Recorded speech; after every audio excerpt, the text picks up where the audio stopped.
Hello dear students, welcome back to my channel physics SPC.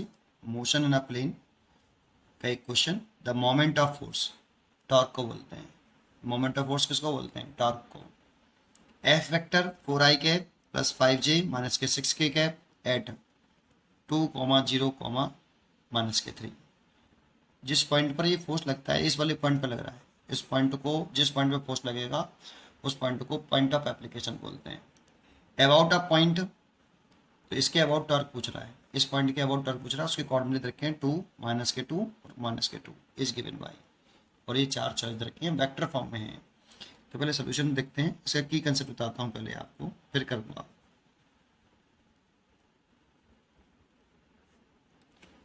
एक तो tau vector is equal to r vector cross F होता है। Are cross F होता है, F cross R मत लिखना, ठीक। R cross F. इसमें आर वेक्टर का नेम इंपॉर्टेंट है। तो जानते हो कि आर वेक्टर क्या है? जैसे ये कोई बॉडी है और इस वाले पॉइंट पर एक फोर्स लग रहा है, ये, तो इस पॉइंट को हम क्या बोलते हैं? मान लो ये पॉइंट आपका कुछ भी मान लो, जैसे ए मान लेता हूँ। तो इस पॉइंट पर फोर्स लग रहा है, तो इस पॉइंट का नाम है point of application. Point of application of force. और इस पॉइंट के अबाउट, जैसे मैं मान लेता हूँ बी पॉइंट के अबाउट टॉर्क पूछ रहा है, तो इसके अबाउट टॉर्क पूछ रहा है। तो torque of a body about point O, about point B. तो इस पॉइंट के अबाउट टॉर्क पूछ रहा है। तो आर वेक्टर क्या चीज़ है यहाँ? जिस पॉइंट के अबाउट टॉर्क पूछे उस जगह पे टेल आएगा, और जिस पॉइंट पर फोर्स लग रहा हो उसे पॉइंट ऑफ एप्लीकेशन बोलते हैं। वहां पर आर वेक्टर का हेड आता है, ये आर वेक्टर। आर वेक्टर का हेड उस पॉइंट पर होगा जिस पॉइंट पर फोर्स लग रहा है, और टेल उस पॉइंट पर होगा जिसके अबाउट टॉर्क पूछ रहा है। इसीलिए इसको लिख दें कि आर वेक्टर क्या है। आर वेक्टर है position vector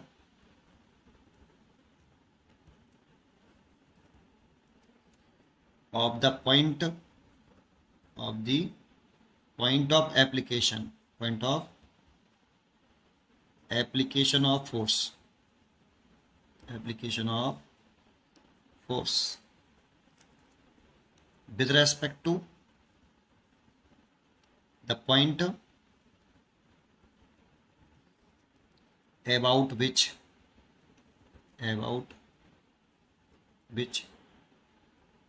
we want to determine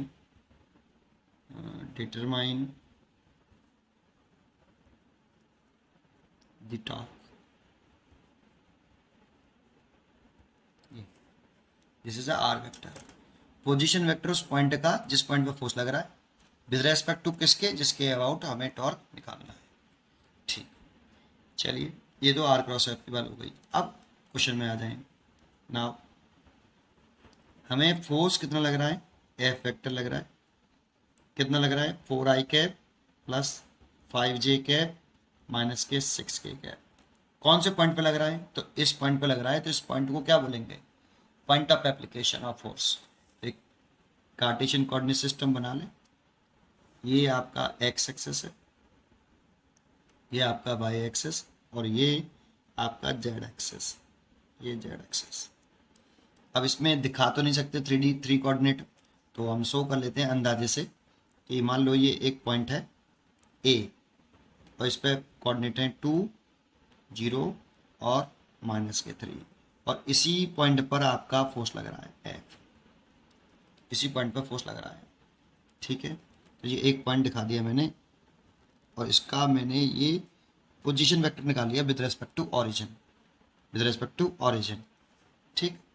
लेकिन आपसे जो टॉर्क पूछा है उसमें आर वेक्टर ये नहीं होगा।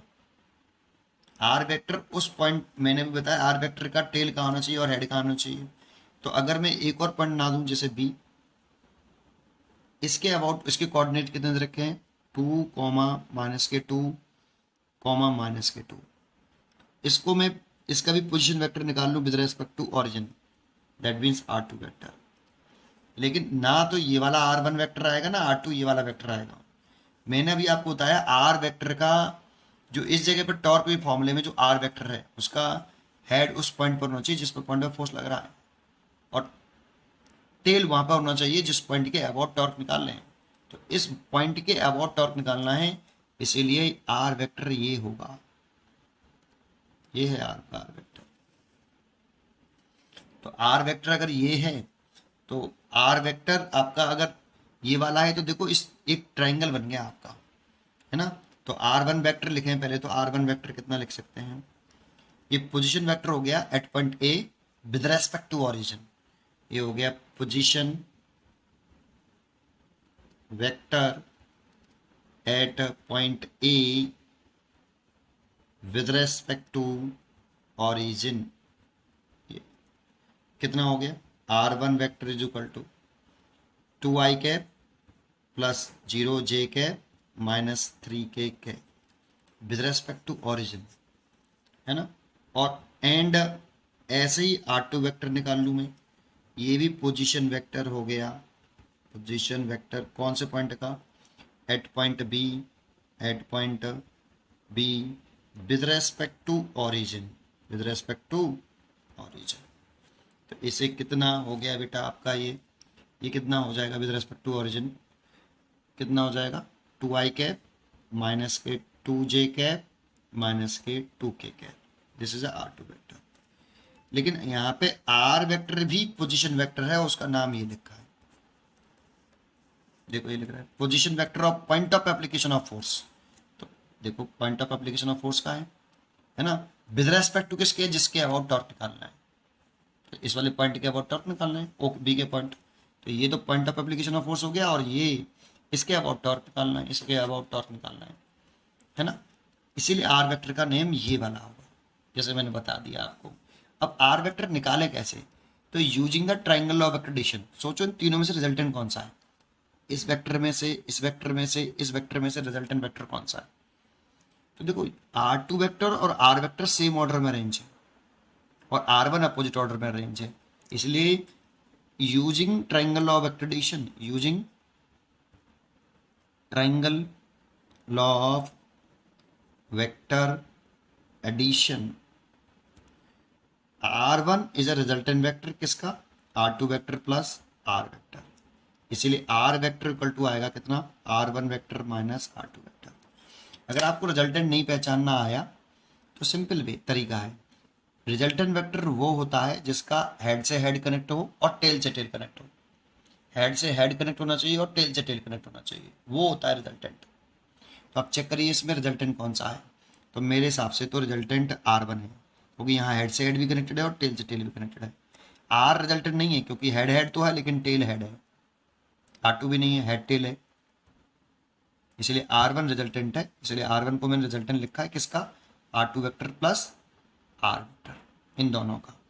यहाँ से R वेक्टर निकाला ये, तो देखो मैं ऐसे कभी नहीं करता इसको, अब सीधा से सुन लो इसको बड़ा सिंपल तरीके से, R1 vector minus R2 vector.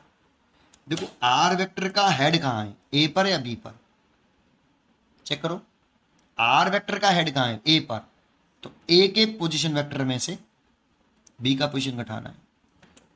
R vector का जहां हेड होगा, तो हेड कहां पर है, ए पर, तो ए के पोजीशन वेक्टर में से, ये ए का पोजीशन वेक्टर है, बी का घटा दीजिए, सिंपल, ये सब कुछ करने की जरूरत ही नहीं होती, सीधा मैं लिख सकता था इस रिजल्ट को, ठीक है।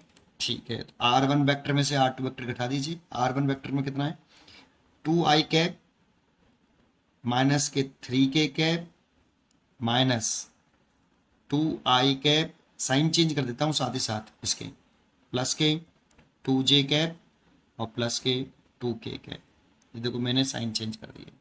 अब देखें 2i से तो 2i कैंसिल, 2j एक ही है तो 2j हो गया और माइनस के k, ये आपका R वेक्टर निकल आया है, अभी R वेक्टर निकला है। अब टॉर्क निकालना है तो R क्रॉस एफ कर लीजिए, तो बहुत से R क्रॉस एफ करते हैं डिटरमिनेंट मेथड से, लेकिन मैं डिटरमिनेंट मेथड से नहीं करूंगा। अगर आपको डिटरमिनेंट मेथड से करना है तो आप शौक से करिए R cross F, determinant method से आपको इजी लगता है तो आप R cross F determinant method से कर लीजिए। मैं कैसे करता हूँ वो बताता हूँ, नेक्स्ट पेज पे। तो देखो, अगर मेरे को टॉर्क निकालना है तो tau vector is equal to r vector cross F. अब मैं क्या करूंगा, आर वेक्टर की वैल्यू पुट कर दूंगा जो कि कितनी है 2j cap minus k cap, और क्रॉस एफ वेक्टर की वैल्यू पुट कर दूंगा जो कि है 4i cap plus 5j cap minus के 6k कैप। अब सिंपल सा इसमें कंसेप्ट होता है। क्या कंसेप्ट है भाई, यहाँ लिख देता हूँ, आई क्रॉस आई, डॉट प्रोडक्ट नहीं, क्रॉस प्रोडक्ट, जे कैप क्रॉस जे कैप, के कैप क्रॉस के कैप, इनकी वैल्यू 0 होगी। ये पता होना चाहिए, और वैसे भी पता होता है A cross B, A B sine theta N cap होता है, और साइन थीटा है उसमें तो आई क्रॉस आई, तो ये दोनों के डिफरेंस सेम है, थीटा 0 डिग्री, और थीटा 0 डिग्री रखेंगे तो साइन 0 0, तो आई क्रॉस आई 0 हो जाएगा। ऐसे जे क्रॉस जे 0, के क्रॉस जे 0, ये तीनों 0 होते हैं। अब रह गया डिफरेंट वाला, तो उसको कैसे निकालते हैं, तो एक ट्राइंगल, एक सर्कल बना लेते हैं। एक क्या बना लेते हैं, सर्कल। यहाँ पे कहीं पे भी लिख लो आप आई, यहाँ लिख दिया मैंने जे, यहाँ लिख दिया के। अब आई से जे की तरफ, आई जे के एक एरो बना लो, आई जे के एक एरो बना लो, ठीक। अब मेरे को जैसे यहाँ पे पहले मैं मल्टीप्लाई करता हूँ फिर बताता हूँ, ठीक है। क्या करते हैं, अब आई का इसमें मल्टीप्लाई करो, या 2j का मल्टीप्लाई करो इस पूरे में, ऐसे कर लो फिर, या आई का इसमें कर लो, एक ही बात है। 2j का कर रहा हूँ मैं इसमें, पर ये ध्यान रखना पोजीशन इंटरचेंज मत करना, जे पहली पोजीशन पर है और आई सेकंड पोजीशन पर है, पोजीशन इंटरचेंज मत कर लेना बेटा, ठीक है। तो 2 का 4 में तो कितना होगा 8, और जे क्रॉस आई क्या। अब जे क्रॉस आई की वैल्यू कैसे निकालें वो मैं यहाँ बता रहा हूँ। तो देखो, जे से क्रॉस आई, तो हमें कभी भी जे से आई की तरफ चलना है। जैसे मेरे को जे क्रॉस आई कैप निकालना है तो जे से आई की तरफ चलना है, कोई बीच में छूटना नहीं चाहिए। तो जे से आई की तरफ चलिए आप, ऐसे चलिए जे से आई, ऐसे नहीं चल सकते जे से आई ऐसे, क्योंकि ऐसे चलेंगे तो कहीं छूट गया, तो छूटना नहीं चाहिए कोई भी। तो जे से आई की तरफ, अब जे से आई चल रहा हूँ तो इस एरो के कैसे चल रहा हूँ, अपोजिट, अपोजिट चलूंगा तो माइनस क्या आएगा, जो बच गया है क्या है के कैप, इसीलिए इसकी वैल्यू है माइनस के कैप, इसलिए इसकी वैल्यू लिखूंगा मैंने माइनस का 8k कैप। चलो पहले इसको पूरा करता हूँ, 2j का इसमें कर लिया मैंने, ये आ गया, 2j का इसमें करूँ तो ये तो 0 ही हो जाएगा। कितना हो जाएगा, प्लस का 0, वाई, क्योंकि जे कैप क्रॉस जे कैप करूंगा तो 0 आएगा, इसलिए ये तो 0 हो गया। अब k का करता हूँ, j का इसमें करता हूँ तो कितना आएगा, माइनस के 12 जे कैप क्रॉस के कैप। अब जे क्रॉस के निकालें, जे कैप क्रॉस के कैप, तो जे से के की तरफ घूम जाइए, जे से के की तरफ अगर ऐसे घूमेंगे या ऐसे घूमेंगे तो बीच में ये छूट जाएगा, छूटना नहीं चाहिए। तो जे क्रॉस के ऐसे, और ऐसे ही घूम रहे हैं तो इस एरो की कैसे चल रहे हैं, डायरेक्शन में देखो, तो प्लस आएगा, प्लस आया, कितना आएगा आई कैप, तो प्लस आई कैप, तो इसकी वैल्यू तो 0 हो गई, प्लस के 0 और प्लस माइनस के 12, और जे क्रॉस के प्लस का आई कैप तो माइनस के 12 आई कैप, ठीक। तो देखो मैंने कहाँ तक कर लिया, ये 2j का मल्टीप्लाई कर लिया तीनों में, 1 2 3। अब k का करता हूँ तो माइनस का 4 तो होगा ही, k क्रॉस आई, आई क्रॉस के मत लिख देना क्योंकि k पहली पोजीशन पर है, आई बाद में, तो माइनस तो लगा लिया, 4 भी लिख लिया, k क्रॉस आई, ये। अब k क्रॉस आई लिखूँ यहाँ से, k कैप क्रॉस आई कैप बराबर, तो k क्रॉस आई, तो k क्रॉस आई देखो ये ना, k क्रॉस आई एरो के ड्रेस में चल रहे हैं, क्या आएगा, प्लस का j, तो ये प्लस का j आएगा, तो मैंने प्लस का j लगा दिया, इसकी वैल्यू प्लस के j होगी, तो इसकी वैल्यू माइनस के 4, इसकी वैल्यू लिखूं तो प्लस के j के, ठीक। तो देखो मैंने इसका इसमें कर लिया, नहीं k का कर लिया, k का इसमें कर लिया। अब k का इसमें करूं तो कितना आएगा, माइनस का 5 k cross j, k cross j, ये है ना, और k क्रॉस j, और इस k का k से करूंगा तो 0 हो जाएगा, k क्रॉस के 0, ठीक है, कर लिया, ठीक है। अब इसकी वैल्यू रहेगी इसे k क्रॉस j, तो k क्रॉस j करें तो k क्रॉस j, तो k क्रॉस j ऐसे, आसान है, k क्रॉस j ऐसे, अपोजिट डिटरमिनेंट इसलिए माइनस के आई कैप आएगा, इसलिए लिख दिया इसकी जगह पे माइनस के 5 आई कैप, ये इसकी जगह पे लिख दिया, ये इसकी जगह पे, अरे आया ये इसकी जगह पे, ये इसकी जगह पे। क्लियर है? ठीक, तो कर लीजिए, अब सॉल्व कर लीजिए। तो देखो अच्छा क्या आया, माइनस का आई कैप, तो ये माइनस है तो प्लस का हो जाएगा बेटा।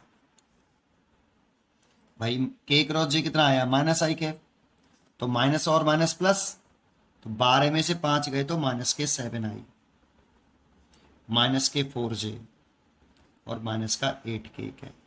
दिस इज अ टॉर्क, ये टॉर्क आ गया। आप चाहो तो इसे डिटरमिनेंट मेथड से भी कर सकते हो, आपको जो भी अच्छा लगे वो आप कर सकते हैं। मेरे को ये अच्छा लगा तो मैंने इसको इस तरीके से किया। अब चेक कर लेते हैं, माइनस के 7i, तो माइनस के 7i बी वाली चॉइस में है, माइनस के 4j और माइनस का 8k, B is a correct answer. ठीक, पढ़ते रहिए और खुश रहिए। Thank you.